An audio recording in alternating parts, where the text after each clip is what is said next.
Hey guys, welcome back to Get Into It with Jason Hook, with me, your host, Jason Hook. So, sick shirt on. I found this when I was cleaning. Forgot that I ordered it. Anyways, this episode is a little bit different, not really. What we're going to get into today is some test pressings and other special editions. This is a real pretentious asshole collector's episode. If you're into that kind of stuff, cool. If you're not, watch anyways, please. Anyways, I got a message. Anyways, let's get into it.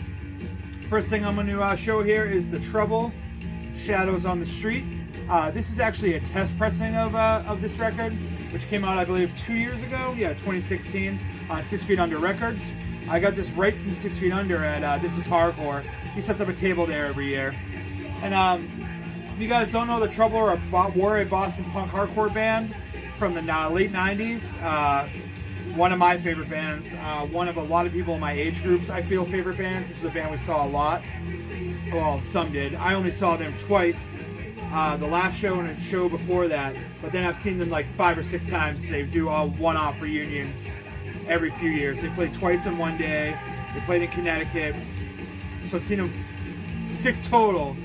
But 4 times since the breakup. And they played at This Is Hardcore in Philadelphia in 2016. Now what this is basically everything they recorded with the exception of the LP, Nobody Laughs Anymore, which you can get from GMM. Bridge 9 repressed the CD a long time ago. Painkiller did the vinyl. You can find that. Go buy it. Go find it. It's a jam. What's on here is the first EP, Crime and Punishment. A split they did with a band called 30 Seconds Over Tokyo called Another Day in the Suburbs. And then there's a 7-inch called, I wrote down that, Nothing Left to Say, which has 2 comp songs on it, and then 2 unreleased songs. Now that 7-inch, which is kind of like a discography in its own, that came out the first reunion show, which I forget what year it was. It was 2010, 2009 maybe. I forget what year it was, but that's on here too. So this is basically just everything they recorded with the exception of the LP. And it's one of my favorite bands of all time. Members of this band went on to be in The Explosion and In My Eyes. Gibby sang for The Panic after this. He also ran Makeout Club, which some of you might remember. It was the social media before social media existed.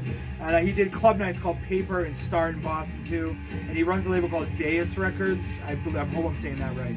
They have a band called Choir Boy on there, which I like. I think I mentioned before. But he's still involved in music, just not necessarily punk and hardcore. But when they play, I'll go. But that's the Trouble. This is Shadow on the Streets, test pressing.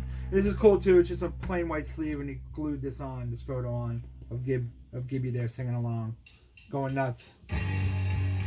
Anyways, next we're gonna get into another test pressing. Here's a Mental Get an Oxygen Tank test press EP, numbered out of 20. This is number 16. These are kind of blurry. I got this in a Bridge 9 grab bag, and I was fucking stoked. I hate these taped over plastic sealed fucking sleeves. Anyways, so this is a test press. Black vinyl, but got the labels there. You guys know what black vinyl looks like. It kind of looks blue in the light. That's black. So this came out in 2013, and this is actually Bridge 9 put this out as a 10-year anniversary for the EP, which was originally released. Okay, did Lock and Out put it out? I'm not sure. Having a moment here. But this was put out as a 10-year anniversary in 2013 of the 7-inch. But on the LP version, the A side is a 7-inch, and the B side is a live set from WERS, which is a college radio station here in Massachusetts, Boston. That for a while had a deep run of punk and hardcore show, and they get live acts. And for like a clip, they had a lot of the bands that were coming out of Boston in time went in there and cut a live set. So that's on the B side here. Lots of great stage banter. I believe I talked about it before when I actually showed a regular version of this. And Mental were a hardcore band from Boston. Basically, the creators of Lock and Out. Just kind of like it put a needed jolt in the hardcore scene at the time. Hard to explain the sound. It's a little melodic. They'd had like like on one of the demos, they rapped over like a drum beat. It was just a really good hardcore band. I don't know what the youth is into nowadays. I'm getting a call. Sorry. I don't know what the youth. I don't know what the young kids now, if they listen to Mental. I see a couple people go nuts on the old merch, but this is Mental getting Oxygen Tank. Test press, a Bridge 9 grab bag find, which was fucking unreal. Definitely thought I'd never get anything this cool. Next I have, this is the Freeze One False Move LP, which came out on Dr. Strange Records. This version is on white vinyl. This came out in 1999, and one of the things about this record that's so cool is, so the back here is autographed by the band, and it's numbered 530 out of 1,000. But the big thing about this is it's signed by Edward Gorey. Edward Gorey did the cover art for this, which you guys might recognize here. He did a lot of Edwardian is the word they use, but it's dark art, like that series of space one. It's called. It was like M is for Murder. It'd be like this girl with a knife behind her back and a dead body. This kind of dark stuff, kind of real cool. He actually lived on Cape Cod, which where this band is from. His house is still there. He passed away in 2000. This was actually, I believe, one of the last major art pieces that he did, or he might have had it on the shelf and he just threw a Freeze logo on it or whatever. But I've been looking at one of these for a long time. I bought it off Discogs. It was a little pricey. I think they're $80 I spent. But I really wanted one of these versions that's signed by the whole band. But the Freeze had a tendency to sign a lot of stuff, especially around this era. But the Edward Gorey signature is right there. I mean, I don't know if it looks different than the other ones, so who knows? But this is definitely cool. This it comes with the back of the CD for some weird reason, and I've used CD back from a jewel case. No insert on this. I actually own this on CD as well. It's a white sleeve, and this is kind of a wraparound that's glued on. So if you guys don't know the Freeze, they were a punk band from Cape Cod, Massachusetts. They were on Boston, not LA, which was like really lightning fast hardcore. And then they kind of took on a more melodic tone later on, but stayed as good as the early stuff in my opinion. And this record's kind of a sleeper. It's really good. I know people are weary of bands from the 80s that stuck around. I mean, this record's 20 years old now. But a lot of the Boston bands especially seem to embrace rock, maybe not in the best way or the best sounding stuff. But this band always kind of held on. They kind of took, being melodic into what they did, but didn't kill it. Didn't go super, AC/DC or want to sound like Van Halen or Aerosmith. It was just, they kind of put structure in their songs, but their songs are still super weird. The songs on here about cannibalism and drug use and murder. It's really cool stuff, but I definitely recommend checking this out. I got the CD for real cheap. I know this version. This version seems to sell for a lot because I think the Edward Gorey collectors want a piece of it. I've heard rumors the signature's not real. Who knows? I think it is. It looks different than the other ones. I'm going to pretend it is. But this was something I've been looking for. It's numbered out of 1,000, and that's the Freeze One False Move. It's kind of blurry. It's not doing it damage. It just looks really cool. I'm sure some of you might recognize the art just from seeing it as a kid. And that was on Dr. Strange. Kids. Teenage wasted youth. Next I have this, I got this from Sean, who runs Youngblood. He had a table at This Is Hardcore this past summer, and he had this on it. This was the Kid Dynamite discography double LP that was from This Is Hardcore. I wrote the year down. 2010. So, in 2010, Kid Dynamite reunited and played This Is Hardcore. I didn't go. I don't know why. Probably couldn't go. I was actually 2010. Where was I? I was working nights. No, I couldn't go, really. But this is one of my favorite hardcore bands. I saw these guys in the I think 97 or 98, I'm not 100% sure, at the Met Cafe in Rhode Island with Blood for Blood, Cause for Alarm, and this band called The Authority. And I was way too young to be at that show. My parents actually drove me down there. I went to the Providence Place Mall. Me and my friend Mike Bernard. What's up, dude? I don't know if he watches my videos, but what's up, Mike? And these guys played. Maybe in 1997 they broke up, so this had to be 96 or 97. It wasn't long before they broke up. But it's got a cool little stamp here. 97 to 2010. Almost All Grudges Forgotten with their logo. J Tree Records put this out. You can see it's numbered 300 with the yellow cover. I mean the red cover, yellow. So this is the first two LPs. This is the first only LPs they did. Kid Dynamite. This was the first one, which was self-titled, and then Kid Dynamite Shorter, Faster, Louder, which came out. I don't know if they broke up right before this came out or right after, but they weren't long after this came out. And these were just special editions made for the reunion. They also put out a discography LP or CD. I believe it might have came out on vinyl. I don't know if I own it on vinyl. I know I have it on CD, which was basically just everything they like recorded, like demos and stuff. I'm gonna hunt for that. I'll get back to you. But Kid Dynamite, they were definitely a melodic hardcore band from Philadelphia. Members of Lifetime. Went on to be Painted Black and None More Black and The Loved Ones and Good Riddance. Just basically a bunch of bands were from before and after this that these members were in. The singer Jason was this band called La Grencia, which put out, I don't know if it ever came on vinyl. Check that, there's definitely some cool stuff there too. But I've been looking for one of these, and Sean had it, and I had to buy it from him. But that's a Kid Dynamite kind of 2010 This Is Hardcore discography special edition double LP set. Again, another great, an early band in my finding of like hardcore that I still dig. Another band which I feel like nowadays was real huge back then and just kind of, I don't know if they get the same love the love they should. But that's Kid Dynamite, the double LP discography.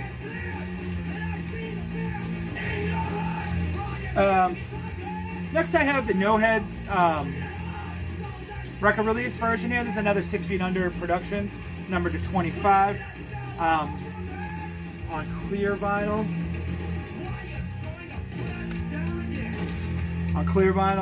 I talked about these guys a while ago. The insert's the same thing, so go watch that video. I'm just trying to get views. But record release on 4/23/19. I like the numbering here. It says Broad and Truth on the stamped on the dust sleeve here. So their Power Will Not Control is the name of this version, but the name of the record is actually Pressure Cracks, which I talked about before. They put these up on their Bandcamp, and the funny thing about it was that I went to order it, and and my phone froze. So I was at my friend Jay's bachelor party, and he ordered one at the same time while I was ordering this. I'm like, fuck, my phone froze. So he ordered me one. So like they got two orders from the same guy. I think they messaged him going, hey, what's up? Why'd you order the same record twice? One was for me, guys. My phone fucked up. I was sober, he was hammered, who knows? It was the whole thing, but I got it. So No Heads are from Richmond, Virginia. They're a straight up, that new, almost kind of like that new wave of British hardcore sound, where it's hardcore punk and oi kind of mixed together, with a political message. This is actually union, they ripped this from some union art, but just great shit. Definitely check this band out. They're great. I couldn't pass up this. I think it was $20, $25. The thing with a lot of these is people are like, oh, and you like, have rare records. I mean, that Freeze record I paid a lot for. The rest of these I just kind of right place, right time. I mean, I either gotten grabs, got cheek. It was, saw this pop up, grabbed it as quick as I could, grabbed it as I could, won it. Next I have another record I paid for. So this is the Repos, ending on a positive note, which I got at Sit and Spin, which is in Philadelphia, another Philadelphia find here. Sit and Spin Records in Philadelphia is fucking sick. If you're a record collector and you've been down there and you don't go there, you're a dork. Anyways, this was this band's last record. I wrote down the year here, which was in 2008. They've since they turned into Ropes. Then they reunited again as the Repos and put stuff out. I believe 2013, 2014 they got back together. 2011 maybe as the Ropes, 2013, 2014 back as the Repos. I could be wrong. They're still around. They put out a record called Poser not that long ago, which is sick. It's very distorted, dirty, angry hardcore music that is right up my alley if you guys fucking dig this kind of stuff. This is a little bit different. So this is them actually covering Youth of Today's We're Not In This Alone. I believe they recorded it live, like not as at a show live, but maybe live in a studio. There's definitely imperfections. It's definitely not the greatest recording, but it sounds fucking sick. But it's not like, there's no Pro Tools or whatever on there. This came out on Youth Attack Records, so it's a white sleeve with these are glued on. I'd been on a hunt for this for a while since I knew about its existence, and it was selling for a lot of money for a while. I think I might have paid $50 for this, but it was vacation money, so it's not real. But what? So the vinyl itself is very cool. It's white and clear, like kind of blobs. You got the Youth Attack logo on that side. On this side, you have Singer there with the Repose logo. And then it kind of came with this booklet here, which I think is something like 30-something pages. It's actually backwards. And it's just random shots, live photos, kind of all smeared together. Not going to give it all away here, you know, for the real collectors, you know, find a copy. But it's shit like that is cool. Like, you know, Youth Attack kind of puts a little bit of extra effort in their records, doing kind of weird stuff like booklets, and then they sell trash bags with a logo screen printed on it and stuff like that. A knife, I believe, too. Like a kitchen knife that was stuffed in, that had a City Hunter logo etched on it. You know, they're not going to half-ass releases, but this was one I've been after for a while. But that's Repos ending on a positive note. It's Youth of Today like you've never heard Youth of Today before, but definitely check out their other catalog. There's a 7-inch I'm going to show in a minute that I also got at Sit and Spin from them. Funny Repos story. When I was on tour with Bones Brigade in 2003, we played a show with the Repos that was at like a sports center. There's like people playing racquetball behind them while they played, which was cool. But anyways, this is ending on a positive note. I believe there's 300 of these. This is the first time I've actually physically seen one. I've could have bought it online a couple times for like $80, like I said earlier, but I just wasn't into that. I wanted to find it in the wild, and Sit and Spin fulfilled my dream. There's some other Sit and Spin stuff here too that I'll show you. Next, I'm going to move on to a whole bunch of no, I'm wrong. I have a 10-inch. Another Philadelphia find. So this is Death Threat, the 2-word Death Threat, Last Days, numbered out of 313. These guys played This Is Hardcore this year. This record came out in '99. They played this record with this era lineup. People went fucking bonkers when this happened. Very, very violent. You had the center label here, Death Threat logo. Death Threat. So Death Threat's from Connecticut. Blue vinyl. A little bit different than some of the other records I've shown tonight. A little more breakdown-esque hardcore. Definitely got like a groove to it, but definitely some parts for you to get straight violent to, straight ignorant to, if you will. I thought this record was cool when it came out. It was always on CD. This is on the first time it's ever been pressed on vinyl as a 10-inch. It's on Dead Last Records. The CD came out on Stillborn, I believe. Let me just make sure I'm right. Yes, it came out on Stillborn. Like I said, it's more breakdown-oriented hardcore. I dig this shit. This the breakdown groove to it. The live photo on the back is definitely, I would like to see that video. It's definitely like people just moshed hard. You can probably find the video on YouTube when they from This Is Hardcore, and they had these specifically for the date. There might be some floating around. There's 313 limited first vinyl pressing for This Is Hardcore 19 written above the hand drawn in numbering. But definitely check this out. Definitely check out Last Days, especially if you like a more breakdown mosh influence hardcore. Not the spazzy, fast, feedbacky punk that I usually talk about. It's hardcore, man. I have a hard heart, you know.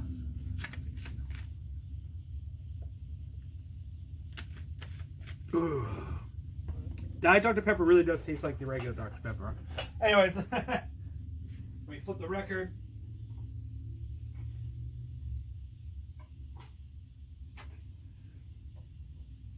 Trying to knock a bunch of shit over. Cats broke all over the place. All right, I'm back. Okay, let's get into these 7-inches. First one, this is the newest one I'm going to show. This past weekend, I saw Infest 3 times. Once on Friday and twice on Saturday, a matinee and a night. And Converge played all 3 shows. And then there's different opening bands for every show. These guys opened the Sunday show. And this is Brother. They also played the Have Hard Shoe reunion in Worcester in July. Brother are a kind of power violence-y, fast hardcore band from New Bedford. And it's fucking sick. This came out on Atomic Action. Now this version, they rushed to get 100 of these ready for these Infest shows. So what happened was Atomic Action also put out a comp that was they rushed copies for these shows, which I'll show in another video. I got that too, of course I did. But they accidentally put the labels for the comp on these 7 inches and these 7-inch labels on the comp. So they had to put these stickers on. Excuse me. So on the A side is the first demo tape, which I've talked about before, and the B side is new songs, or demo 2. It's on this cool green mashup insert here. So you got really fast, short blasts here. Mass Boy. Phone won't focus. And the Mass Boy logo. So this band is the singer Heather and her husband Trevor plays guitar. Trevor is also in Woundman and was in X-Files X and Rival Mob, but he plays the git, and George from Drop Dead plays bass. So you can probably guess what the sound is on this. It's very political, very in-your-face hardcore, and very fucking, very, very good. This is definitely going to be on my, without a doubt, going to be on my year list here, my year ender. I was really looking forward to this. I actually ordered a copy of this, but I had to buy one right now, so I think it's actually in the mail. I checked my email earlier. I think I'm actually going to get it today. I was hoping to get it before I did the video so I can be like, oh, I'm a super dork, 2 copies. But I didn't. But this is the Brother debut 7-inch. It's the first demo and the second demo. It's almost a discography 7-inch. Definitely check this out. If you like fastcore, if you're into political hardcore, you need this. You need it. Next, Speak of the Devil. Here's the Woundman Regional Justice Center split 7-inch. This version is a test press, number 227. Now, what happened with these is that Atomic Action put this out as well. They just put these up on their their Big Cartel or Bandcamp. I can't remember which one. So this version, this is like a sticker glued on. It's got the sticker here, and it's numbered. And then this opens into a giant poster that has the lyrics back here. So if you guys have never heard either of these bands, Regional Justice Center just put an LP on Triple B, a one-sided LP. I think it's only 5 minutes total. These are 2 just power violence, fast hardcore bands. Woundman is fucking sick. Woundman's one of my favorite bands of the moment. Just straight caveman brutality. And then Regional Justice Center is they're a power violence band with a little bit more structure. Woundman is just boom, boom, boom, blast. I think that's 4 Woundman songs on here, and 3 Regional Justice Center songs. But this is split. If you don't own this, you're a poser. It fucking kills. And you can get it for cheap from Atomic Action because they rule too. Hardcore is just fucking awesome, man. Next, I have this Down But Not Out, numbered 40 out of 117. Painkiller Records birthday press. Down But Not, this is a really thick 7-inch too. It's like 180 grams 7-inch. It's got the stamp and it's got the number on it. So Down But Not Out were a Massachusetts hardcore band that was around for like a hot second. They play out every once in a while. Got a live shot here. Lyrics on this side. They play out every once in a while. They just played this past December at the 18 Christmas reunion show. And people just go off from, people come out of retirement to go see them. This is all they ever did with these 4 songs. It was originally a tape. And it's just straightforward breakdown. Kind of like, if you like Death Threat, you'll like this band. It's got, the name of the record's Caught in a Cycle. I think it's still, you can find it around. I know it was the repress on 7-inch or just download it, but straightforward moshy hardcore. Now, the funny thing about this release was this show never happened because a little something happened when this show was supposed to happen, and it was the marathon bombing was on Tuesday. The show was on Friday. The city was shut down because he locked himself on the boat, if you guys remember. So this was supposed to be at Hardcore Stadium or the Elks Lodge in Cambridge. $10. Ready for this lineup? I wrote it down so I can remember. Hounds of Hate, Violent Reaction, Violent Future, Waste Management, No Tolerance, Prisoner Abuse, and MFP. $10 all ages. Never happened. But these were press, so I was stoked to grab one of these when Painkiller threw these up a little while ago. They're doing a clean out. Next, from that same sale, I have the Step Forward Boston Straight Edge 7-inch, Loud and Clear USA, what they used to be called. This is numbered to 40 something. It's got a cool smoke and clear mix, and an Obi strip. And now the Obi strip, and this number 27 of 40. I believe these were made for a fest that never happened. But you got lyrics here. Sick, right there. These were made for a fest that actually never happened for whatever reason. I'm not sure. Maybe someone can clear this up in the comments. But Straightforward were a Boston straight edge hardcore band. Really great stuff. Step Forward, not Straightforward. Step Forward were Boston hardcore straight. When they were at their peak, I was working. I never saw them. I remember hearing the bands, but I never got to see them. But this is great shit. Check this out. Check these all out. And a little, all three of these bands share a drummer. That's Boston for you. So Step Forward. Next, I have Video Filth. My buddy Jay, who I talked about earlier with the No Heads record, turned me on to this release. This is numbered out of 40. This is the Hypnosis 7-inch, which is in a cool little fold-over sleeve. These are glued on, Dark Raids and Distracted by Reality. I'll destroy this. So it comes with an insert here, lyrics on this side, and then it's just a white label, and Video Filth is actually glued on to this little sticker here. So what you get on here is this song. What you get on here is 5 songs of like distorted hardcore punk, D-beat influence with a very gruff vocal. This band has gotten fucking. I've only been able to see them a handful of times. We're just kind of 2 ships in the night. But last time I saw them, this band is brutal. It's fucking great shit. And I think you can also get this on just a regular version of it, which I highly recommend. You go check everything they did, or they've done. They're still a band. But that's Video Filth, Hypnosis. And this is numbered down to 30. Just Boston insanity. Dirty hardcore punk. Next, we're going to go do another Repos release. So this is a test pressing on Organized Crime, number 21 and 25, of Rejoice the Ruin and Haunted Life. So it's just a 2-song fucking rager. But you got this giant screen printed poster here. And on the back, it's got a rat.